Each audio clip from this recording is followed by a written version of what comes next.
Yo, I'm Will Galton and welcome to the couch. So, today we're going to talk arrows.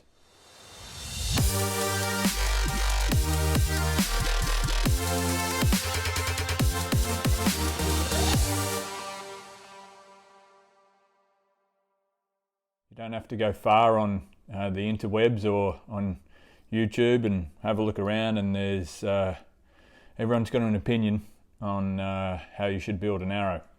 I'm just going to talk through mine. I don't have any real thing that I'm pushing here. I'll just talk you through what worked for me last year and what I'm going to do this year. So let's get into it. So here I've got a selection of arrows that I was playing around with and tinkering with last year. I went with the Eastern Axis 5mm. No real reason. I guess I just kind of saw a bunch of people using them, heard good things, and figured I'd give them a go.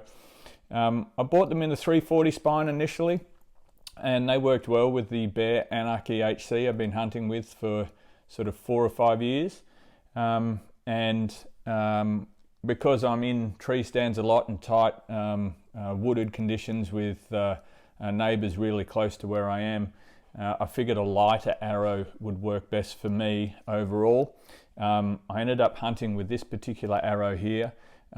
Total weight was in the order of about 437 grains.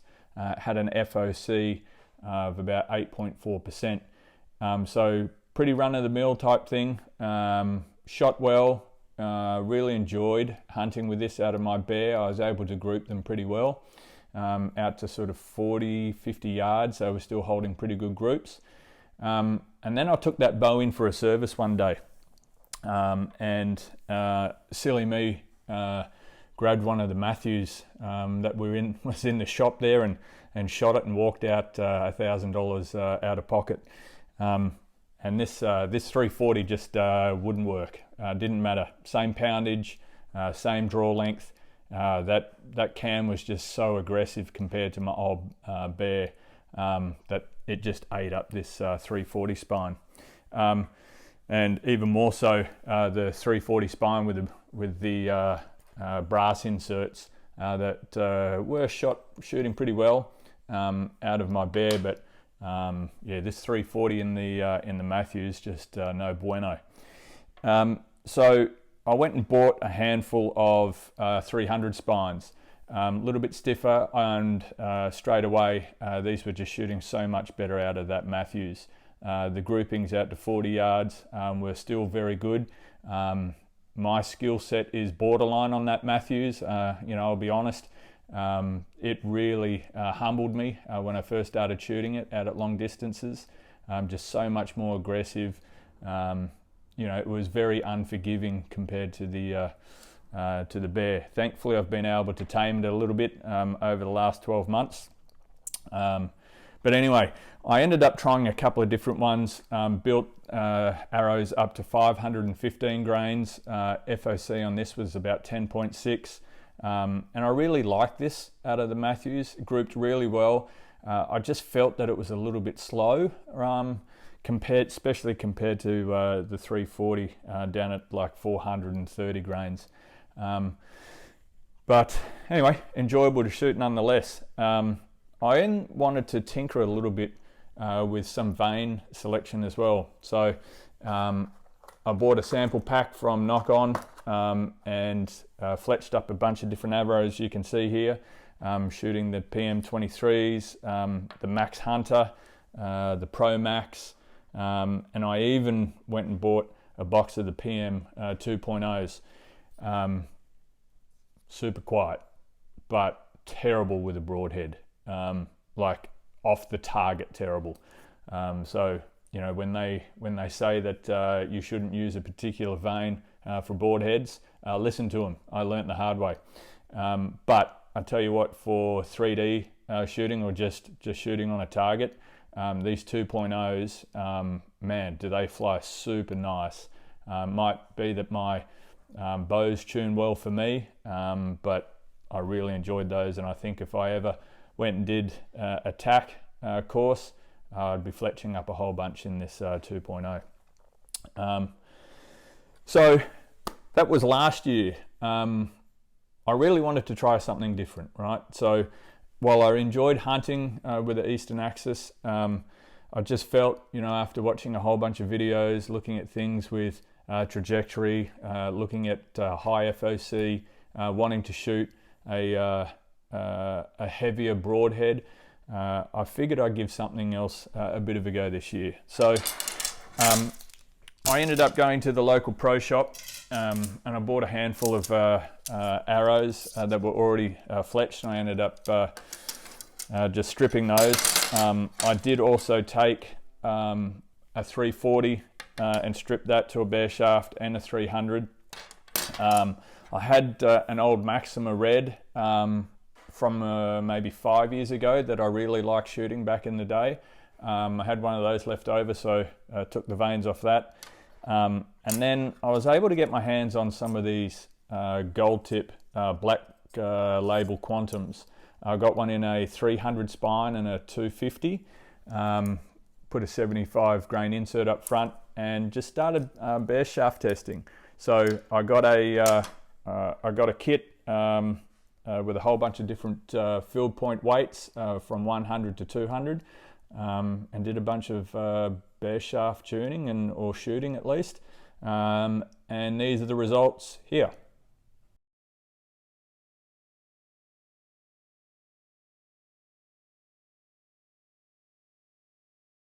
So you can see from that bare shaft shooting that had quite a lot of configurations that were working. I'm just going to throw the Maxima out because I'm not going to shoot that. And look, I guess I'm just going to get rid of the Axis again this year. I really enjoyed shooting them, but I wanted something different. So it's really coming down to this gold tip black Quantum, either the 200 or 300 spine. And you can see on the bare shaft that with this 75 grain insert, the numbers that are actually written on that piece of paper, that's just the field tip weight, not including the 70 in the 375 grains in the 250. So I'm able to actually push it up there a little bit. It sort of settled out that around about the 225 grains up front for me out of my bow with the 300, and I could go a little bit more with the 250 spine.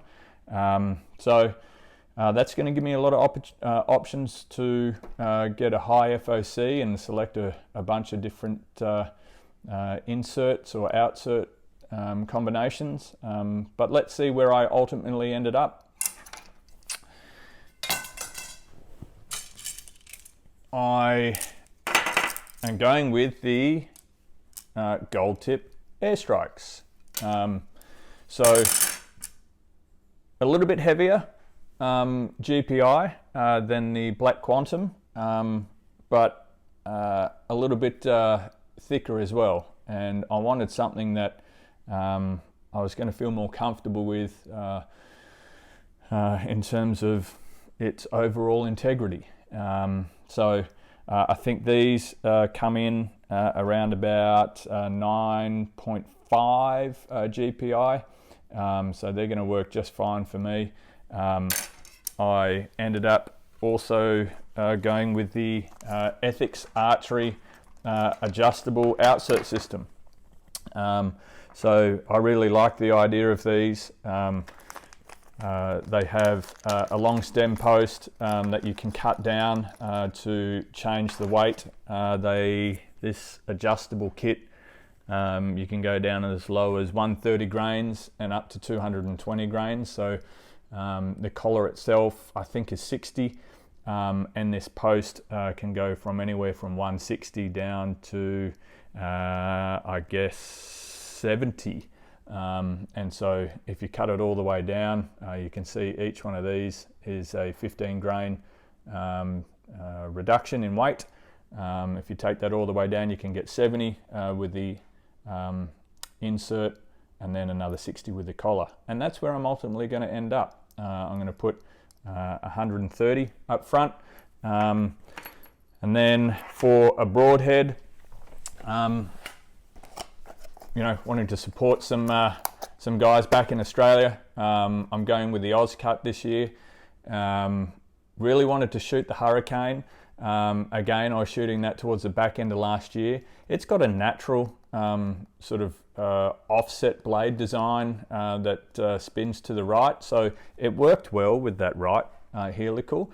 But one of the things that I found shooting these, the Black Quantums, they were coming off and clocking left.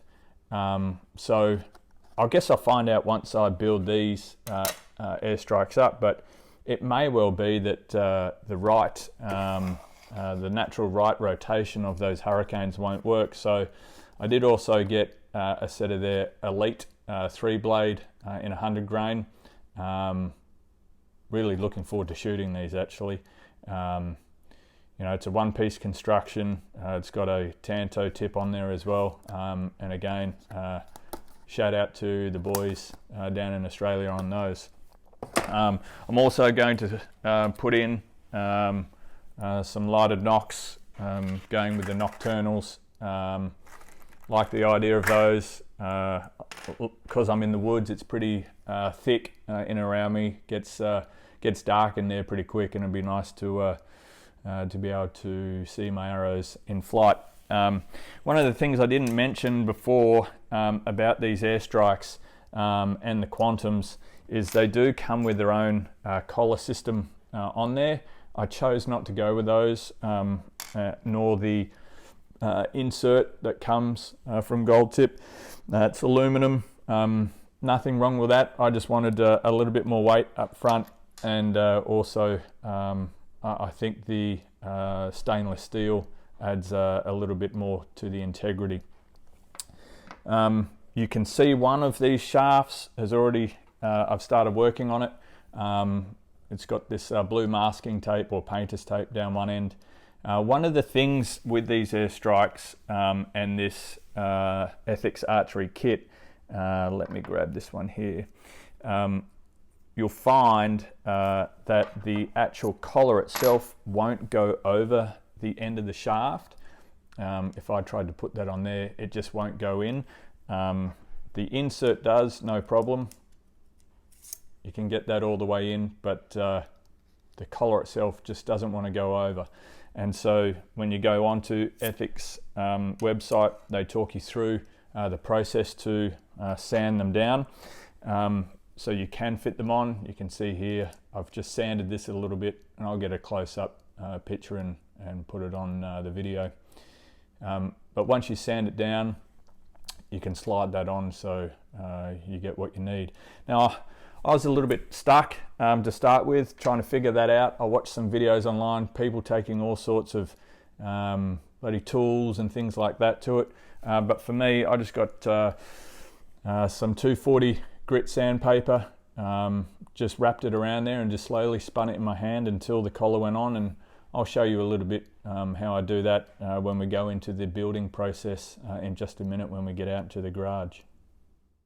Pretty simple process. What I do, you'll see I've already marked this one. If I put the collar over the post, that red line lines up at the bottom of the collar, which gives me an indication as to how far I have to sand the front of the arrow shaft down. You can see there, I've lined that up with the blue painter's tape, and then I've just gone ahead and sanded it. Now, I've seen all sorts of people do crazy things with power tools and whatnot, but for me, I found if I just get a bit of 240 grit sandpaper, just wrap it around right up against that painter's tape, just spin it. You can see it's taking away a bit of that paint on the outside there, and then on she goes. Yeah, so anyway guys, that's this is going to be my arrow for the year. You got to see me putting a couple together there in the garage. I think it's going to be a good balance between total weight and speed. These are going to come out at about the 520 grains total. FOC is going to be in the order of about 18%. So compared to the Axis, it's going to be the same weight as those heavy ones I was shooting, but going from a 10.6 up to about 18% FOC, so significantly heavier up front. I think for the deer hunting that I do in the tree stands here, it's going to have enough weight up front. Penetration shouldn't be an issue. And then when I get out west elk hunting later on this year, should have good trajectory, right? We're not talking super heavy arrows here, not super light either, so there's a nice balance, I think. Yeah, anyway, I think the important thing here is what works for me, or your favorite YouTube, or your mates. What might work for them may not work for you, so I encourage you blokes, get out there, and gals, get out there and play around a bit, right? Get a couple of bare shafts, or take some that you had in your kit from the last couple of years. You know, a box of vanes is $10, or you can get a sample pack for not much more. Try some different fletching configurations. Test it all out. You might find that there's an arrow that works really well for you. And I think that's the most important thing, right, is test things out. It's our obligation to make sure that we're hunting with the best equipment that we can. Anyway, I am Will Galton. Like the video, subscribe if you think the content's worthwhile. That'll help me out, and get out there, get after it.